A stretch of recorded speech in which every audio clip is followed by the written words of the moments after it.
আমরা কাটাখালী বাসিন্দা।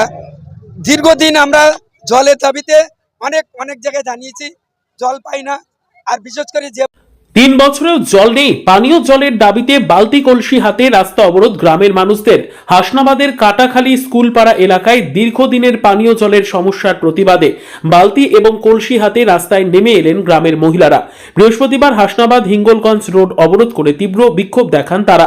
বিক্ষোভকারীদের অভিযোগ, প্রায় 3 বছর আগে এলাকার পানীয় জলের সমস্যা মেটাতে একটি হাই ওয়াটার ট্যাঙ্ক তৈরি করা হয়েছিল, কিন্তু আজ পর্যন্ত সেই ট্যাঙ্কের সঙ্গে এলাকার পাইপলাইন সংযোগ করা হয়নি। ফলে ট্যাঙ্ক তৈরি হয়ে পড়ে থাকলেও এলাকার মানুষ এক ফোঁটাও জল পাননি। এই এলাকায় দীর্ঘ কয়েক বছর ধরে তীব্র পানীয় জলের সংকট চলছে। প্রায় 5,000 পরিবার শীত, গ্রীষ্ম ও বর্ষা সব ঋতুতেই কয়েক কিলোমিটার দূর থেকে মাথায় করে জল এনে দৈনন্দিন কাজ চালাতে বাধ্য হচ্ছেন। হাই ওয়াটার ট্যাঙ্ক তৈরি হওয়ায় গ্রামের মানুষ আশায় বুক বেঁধেছিলেন যে এবার বুঝি তাদের দুর্দশার অবসান হবে, কিন্তু 3 বছর কেটে গেলেও বাস্তবে কোনো পরিবর্তন আসেনি। পানির জন্য আমাদের কোনোদিন পানি পাই না, আমরা পানির জন্য পথ অবরোধ করেছি রাস্তা। আমরা কলের পানি দিয়ে আমাদের ডায়রিয়া হচ্ছে। 20-25 বছর আমরা পানি পাইনি। পানির কষ্ট ভীষণ হয় আমাদের। হ্যাঁ, ওই 20-25 বছর হয়ে গেছে, তার জন্য পথ অবরোধ করেছি। ট্যাঙ্ক থাকতেও আমরা পানি পাইনি। জল চাই, জল চাই। আমার নাম কারিমা খাতুন। এলাকার বাসিন্দাদের অভিযোগ, একাধিকবার বিষয়টি স্থানীয় জনপ্রতিনিধিদের জানানো হলেও কোনো কার্যকর উদ্যোগ নেওয়া হয়নি।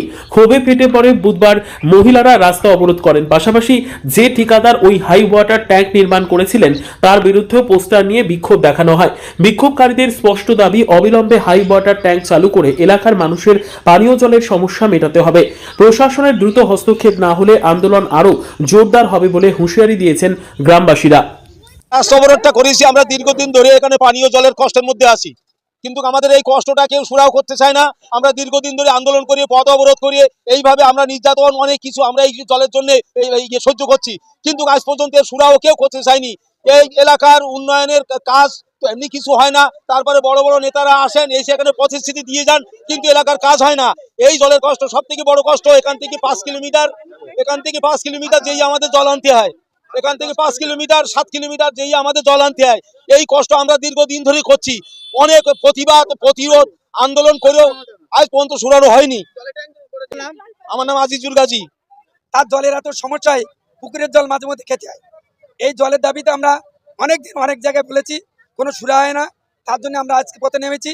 আমরা দীর্ঘ দিন বলে যখন জল পাচ্ছি না, জলই হচ্ছে জীবন, কিন্তু সেই জল আমরা পাচ্ছি না।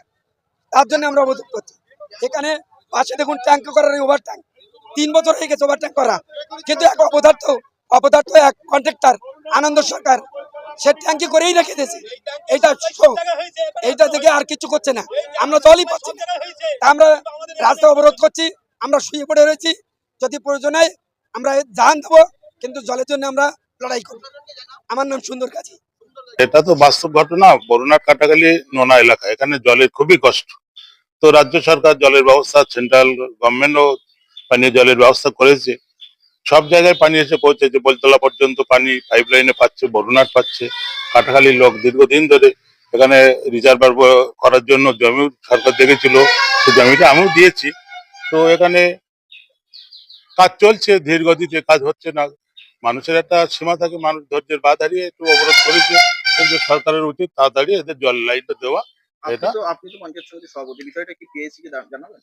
পিএইচি তো অনেকবার জানানো হয়েছে, আপনারাও দেখতে পাচ্ছেন যে পিএইচিও তাদের কন্ট্রাক্টররাও ধর্ণা দিচ্ছে, তাদের নাকি টাকা নেই। সব জায়গায় কাজ হলে এই জায়গাটায় না হলে স্বাভাবিক পাশে, মানে একদিকে বরুণাট, একদিকে হিঙ্গলগাছ, সব দিকে জল আসছে, এই জায়গাটা জল নেই। যাতে নিরসন হয় নিশ্চয়ই আমরা পিএইচ দপ্তর বা আধিকারিকদের জানাবো। আপনার নাম? আমি রুল ইসলাম, সভাপতি, হাসনাবাদ পঞ্চায়েত সমিতি।